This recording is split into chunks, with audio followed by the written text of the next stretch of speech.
Benton Hollow was a small town with big fences. Most people knew each other's names, most stayed in their lanes. And the rich?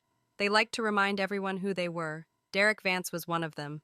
Owns half the valley, big white ranch, 10,000 acres. His horses win ribbons, his boots cost more than your truck. And if there's one thing Derek loved more than power, it was humiliation. Specifically, watching people below him squirm.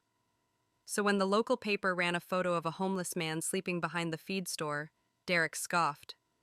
Why don't these drifters just leave? The man's name was Caleb, late 50s, wore the same flannel every day, spoke little, lived in the shadows. He wasn't a beggar, just invisible.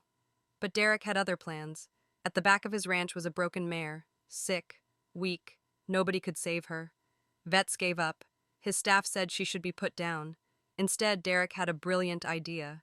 He had his ranch hand saddle the mare. He rode her into town, barely, then tied her near the feed store where Caleb usually sat, handed the reins to him, and said loudly so the whole town square could hear, "Here, now you're a cowboy. Try not to kill her." People laughed. Caleb just blinked, then reached for the reins. He didn't ask why, didn't refuse, just placed his hand on the mare's side and whispered something no one could hear. The horse didn't flinch. That night, Caleb walked her out of town. No one followed, no one cared. Until 2 weeks later, when they did. Because rumors started swirling.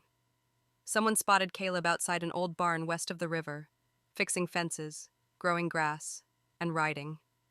The mare, once limping, coughing, was trotting, then cantering, then galloping. Derek heard the rumors, laughed. No way, that horse was dying.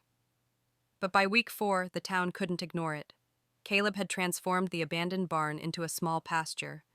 The mare, now shiny, strong, was drawing attention. Kids came to pet her, old men offered feed, local news came to film.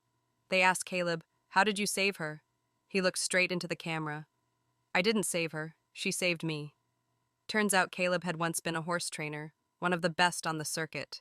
Until a drunk driver killed his wife and son.